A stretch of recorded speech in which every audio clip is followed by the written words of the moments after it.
স্বরাষ্ট্র মন্ত্রণালয়ের মতো জায়গার মধ্যে উনি কিভাবে এরকম উচ্ছৃঙ্খল কথা বলে, এটা আসলে আমার মনে হয় সরকারকে ভেবে দেখা উচিত। দিনের কাজ একমাত্র ওলামায়ে কেরামের দ্বারাই পরিচালিত। এখন কালকের যে স্বরাষ্ট্রমন্ত্রীর যে উপদেষ্টার এখানে যে উনি তুলছেন মুয়াজ বিন নূর নামে উনি একতরফা যে কথাগুলো বলছেন এগুলা আপনার সম্পূর্ণ এরকম কি সন্ত্রাসী কর্মকাণ্ডের মতোই। কারণ এরকম জোর জবরদস্ত দাওয়াতে তাবলীগের মাঝখানে হয় না, আর দাওয়াতে তাবলীগ পরিচালিত হয় ওলামায়ে কেরামের তত্ত্বাবধানেই। তা আমরা ওলামায়ে কেরামের তত্ত্বাবধানে আছি। ওনারা যে সাত সাহেবের কথা বলে, উনি ভ্রান্ত কিছু মন্তব্য এবং নবীদের দোষ নিয়ে কথা বলার কারণেই উনি আলেমদের কাছ থেকে বিতাড়িত হয়ে গেছে, এবং সারা ওয়ার্ল্ডে, শুধু বাংলাদেশে না, পুরো ওয়ার্ল্ডের মধ্যে উনি বিভিন্ন দেশের মধ্যে উনি ভ্রান্ত হিসাবে পরিচিত হয়ে গেছে। তাই ওনার এই মতবাদ আর বাংলাদেশে চলা যাবে না। এই কারণে আমাদের ওলামায়ে কেরাম ডাকছে, আমাদেরকে দিক নির্দেশনা দিছে যে উনি এখানে আসলে ওনার ভ্রান্ত কথাগুলো আবার ছড়াবে, আবার মানুষ বিভ্রান্ত হবে। এই কারণে আমরা এখানে আসছি। তারা যেটা বলেছে যে কোনো উপায়ে তারা নিয়ে আসবে, জি, সেই ক্ষেত্রে আপনারা কি করবেন? না এটা কখনো তাবলীগের কথা হতে পারে না। যে কোনো উপায়ে নিয়ে আসবে, এটা কখনো তাবলীগের কথা হতে পারে না। এটা একটা পেশি শক্তির কথা। তাবলীগের কোনো পেশি শক্তি নাই। আপনার যে ব্যাপারটা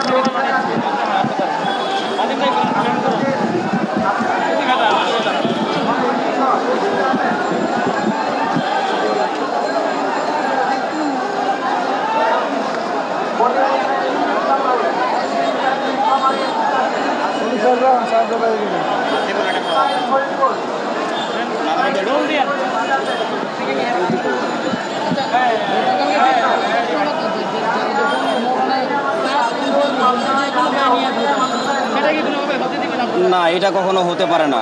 আর উনি যেভাবে বলেছেন, মুয়াজ বিন নূর যে কথা বলেছেন, এটা কখনো তাবলীগের কথা হতে পারে না। দাওয়াত তাবলীগের মেহনত হচ্ছে একটি সুশৃঙ্খল মেহনত, এবং এটি একটি অরাজনৈতিক সংগঠন। সুতরাং উনি যে কথা বলেছে, উনি পেশি শক্তি দেখে কথা বলেছেন। পেশি শক্তি দেখে কখনো দাওয়াত তাবলীগের মেহনত হয় না। আমরা দাওয়াত তাবলীগের মেহনত হচ্ছে মানুষকে বুঝিয়ে শুনিয়ে নরমভাবে মানুষকে দাওয়াত দিই। সুতরাং উনি যে কথা বলেছেন, আমি মনে করি সংবিধান বিরোধী উনি কথা বলেছেন। উনি উচ্ছৃঙ্খল কথা বলেছেন, এবং স্বরাষ্ট্র মন্ত্রণালয়ের মতো জায়গার মধ্যে উনি কিভাবে এরকম উচ্ছৃঙ্খল কথা বলে, এটা আসলে আমার মনে হয় সরকারকে ভেবে দেখা উচিত। এবং উনি কিসের ভিত্তিতে, কিসের জোরে উনি এই সমস্ত উগ্র কথাবার্তা বলে এবং উস্কানিমূলক কথা বলে, এটা আমার মনে হয় সরকারকে খতিয়ে দেখে এই অনুযায়ী ব্যবস্থা গ্রহণ করা উচিত।